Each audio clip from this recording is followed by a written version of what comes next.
Hello everyone, Twisted Animatronic here. Now in FNaF 3, the game where, the main antagonist is Springtrap, we see all the animatronics in their phantom forms, but you know who's completely missing? The one who's often called the most important character in the entire franchise? That's right, you've got it.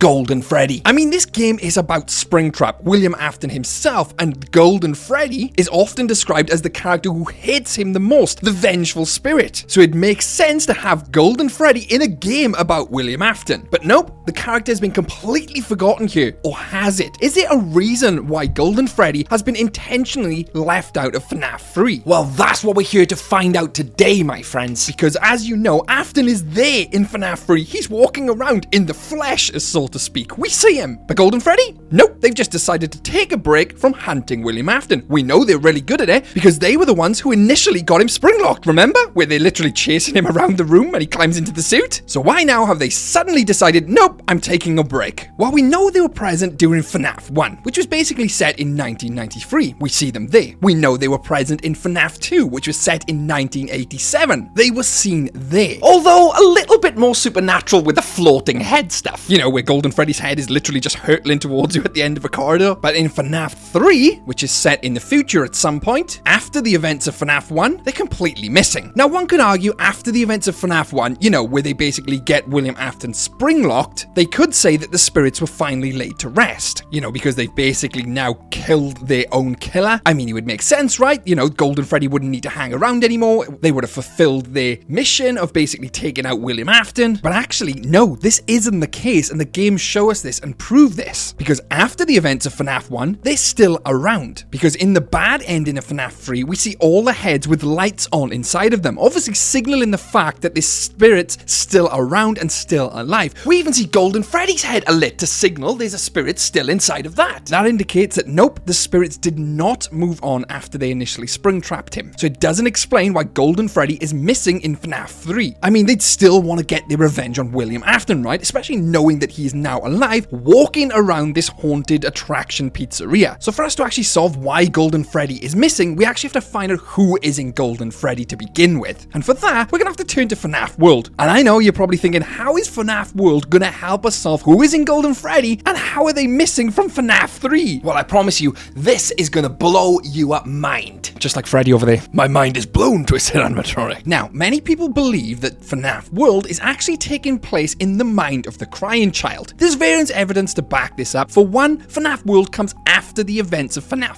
4, and we know FNaF 4 is all about the crying child, so it makes sense for it to come after to answer them questions. Scott does this and even says this numerous times throughout the franchise that he likes to answer questions from the previous game with the next game. So interestingly enough, we have FNaF 3, which is obviously set in the future, FNaF 4 comes along, which is about the crying child, and then we have FNaF World, which coincidentally, again, is about the crying child. Not to mention, the first thing you see when you enter FNaF World is I will put you back together on a black screen with two eyes, which is literally the last thing the crying child hears. This all but confirms the continuation from FNaF 4 into FNaF World. Now, as you no doubt aware, John from the FNaF channel also makes a pretty compelling argument that FNaF World takes place in the mind of the crying child. Now, I'm not going to recite his entire video, but he basically goes on about how the books and Stitch Wraith is able to have multiple souls inside of it, and one of those souls is able to view the dreams of the other souls, manipulate them, change them for the better in order for them to move on. It's worth pointing out here that that's exactly what happens in the novels. Does this sound familiar to you? Thinking back to the Happiest Day minigame? The minigame where we're literally trying to give the crying child their happiest day in order to move on from whatever is keeping them in the real world as a spirit or a haunted animatronic. And the book's The Stitch Wraith Stinger basically tells us how this is possible and how it works. Because in the good end, in a Happiest Day, obviously we see all the spirits, and the crying child is the last one on the end. After we give them their cake, they then don the Golden Freddy mask and are able to move on. So does that confirm 100% that the crying child is in Golden Freddy? And if that was the case,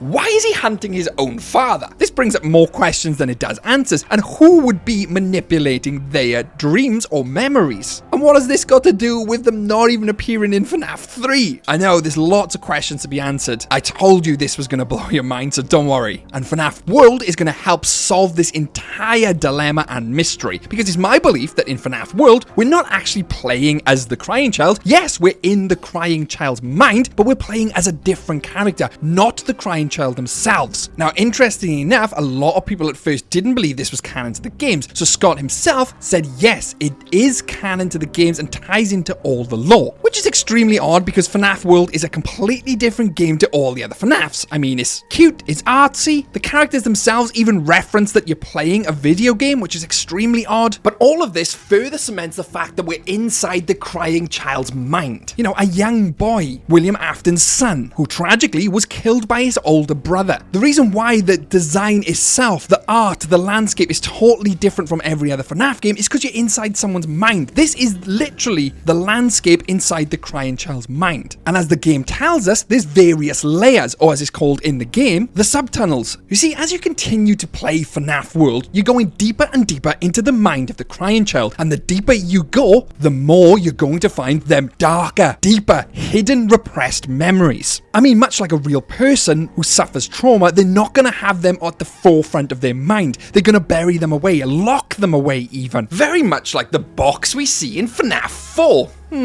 Something sounds familiar here, but we're not going to get into that today. You see, the first layer we see is when it's all good, it's all happy-go-lucky. That's what the crying child wants. That's what the crying child wants to believe. And the main character throughout who guides us is his Freddy plush. You know, the one we see from the minigame who follows us everywhere? This is his main character in his subconscious. It's his favorite. It's his favorite plush in the minigames. And the strongest connected character to the crying child. I mean, Scott could have chose any character, but he specifically chose Freddy because of the connection to the crying child. So if you were playing these as the way it was intended, FNaF 4 into FNaF World, people could easily then draw that connection. But we also meet glitched Freddy. Now this definitely looks like the Freddy from FNaF 4, except it's a glitched version. And this Freddy basically tells us to go into these glitched memories. And this is our first look into the hidden, repressed memories the crying child is trying to hold back. And he literally tells us if we continue to play along in this fake world, this first layer, then we're not going to get anywhere. We're not going to solve the problem. Because this first layer is literally what the crying child wants to believe, wants to be true. You know, all the green woods, the forest, the flowers, the happy characters. There are similar parallels to this in other FNaF media, believe it or not. Take the FNaF movie, where the victims or the children inside the animatronics can't remember their past. And all they remember is a memory implanted by Purple Guy, or in this case, William Afton, and they believe him to be good. Eventually, they're woken up though, because Abby knows the truth. They'd got through to them repressed memories. And they become hostile again to William Afton. And I believe the exact same thing is happening here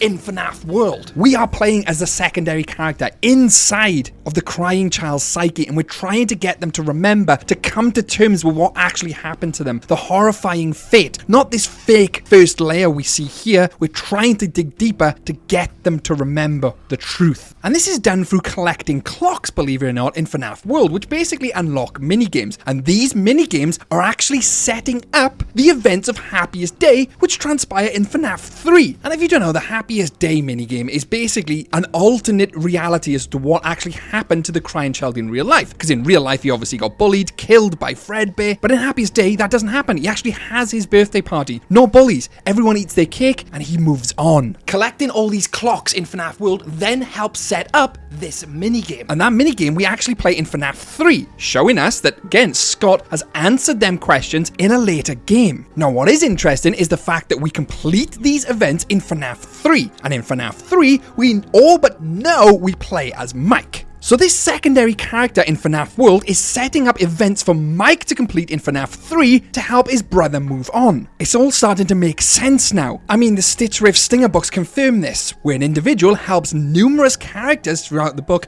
come to terms with certain events in their life. Such as there was a homeless guy and he'd lost his family, his job, his home, everything, and they had to help him come to terms with all of this. But when we continue to dig through the crying child's memories in FNaF World, it's extremely difficult to find a happy memory. I mean, all the crying child seems to have throughout his life is bad memories. I mean, his brother who's constantly bullying him, no mother is present. I mean, where is she? Has she died? Has something horrible happened to her? And where's his father, William? I mean, throughout the minigames, we see the crying child, but never once do we see him interact with William. So the secondary character then inside of Golden Freddy, and who's now in the crying child's consciousness, has an extremely difficult time in finding a memory good enough to make the crying child happy. So they're gonna have to go extremely deep into the crying child's consciousness and find something deep in the darkness, which will actually make the crying child move on. But I know you're probably still thinking, what has this got to do with Golden Freddy? Well, let me continue because it will all make sense very shortly. As the secondary character moves on through the crying child's mind, we end up going through various layers,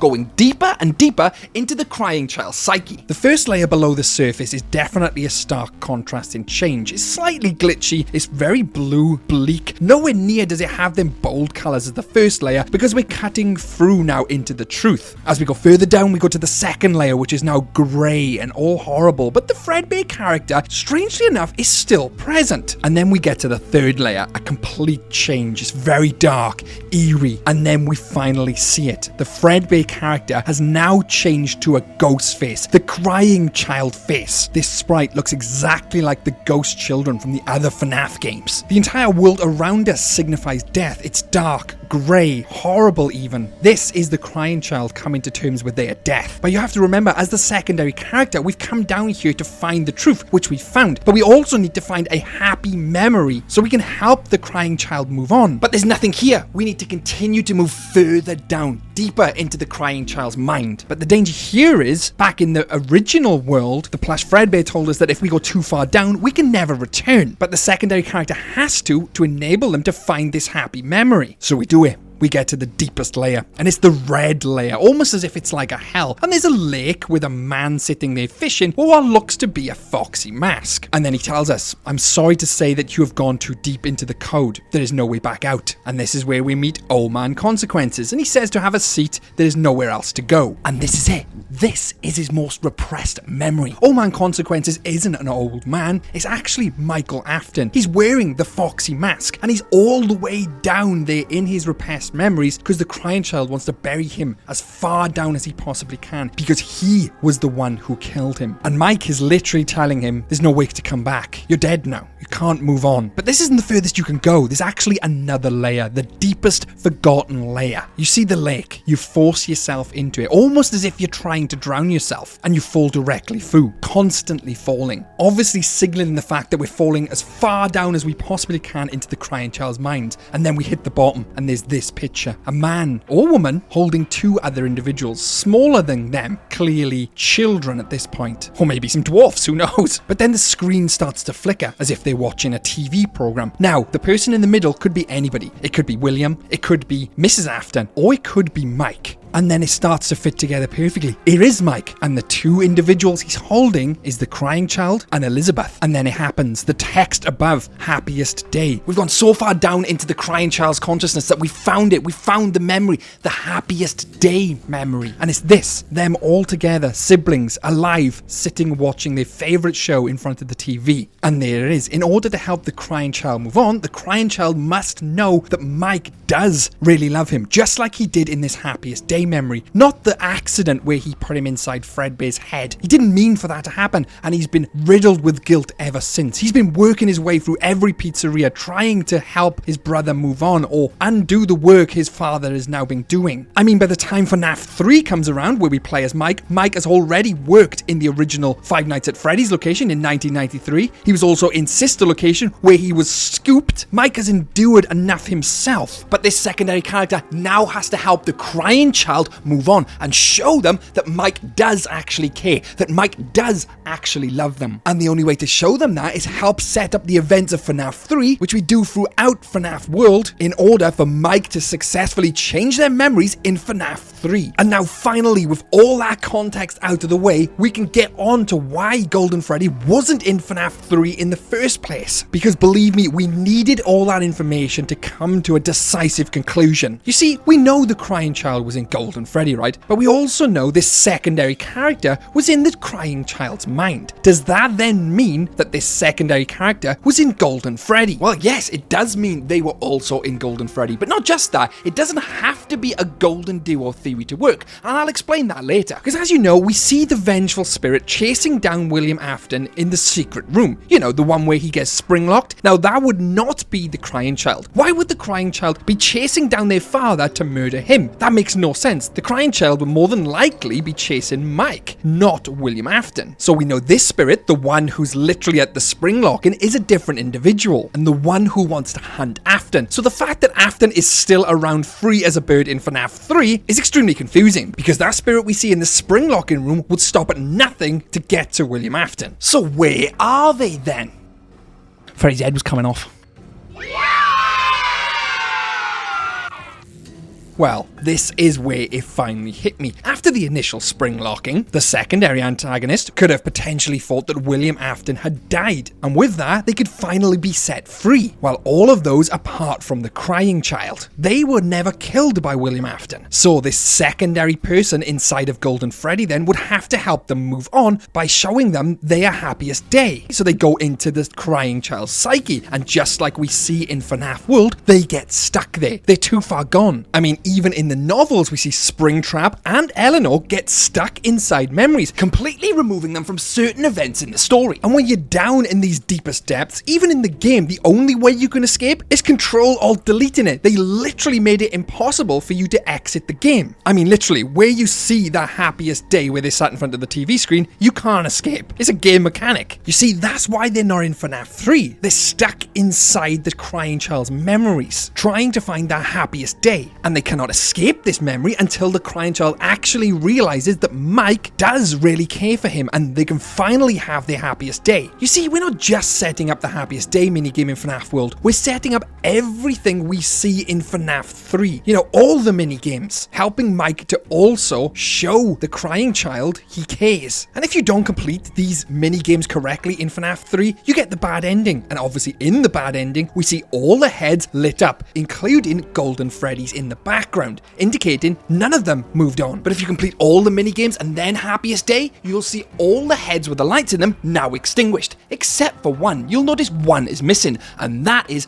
Golden Freddy's. That's because the crying child and the original animatronics, they have moved on, but the secondary person inside of Golden Freddy hasn't. They haven't got their revenge on Afton because he was still at large. That's how Golden Freddy is still free to go about his business after the events of FNaF 3, with just one soul potentially. That then thoroughly explains why we never see the crying child after this point, and is seeming absent throughout the FNaF franchise after this event. You see, all the puzzle pieces were in place for you all along, and it set up Mike to connect with his brother in FNaF 3, setting the original spirits free, including the crying child. This theory then confidently explains why Golden Freddy was missing throughout FNaF 3, and you're probably wondering why I haven't put a name to this secondary person inside of Golden Freddy, and that is because there's two candidates I currently have, and I haven't really whittled it down. I believe that is going to come in a future video. A huge thanks and mention to the person Candy Bunny. They really helped inspire this video and give me a lot of research, along with John from FNaF. Without them two, I couldn't have completed this video. Thank you very much,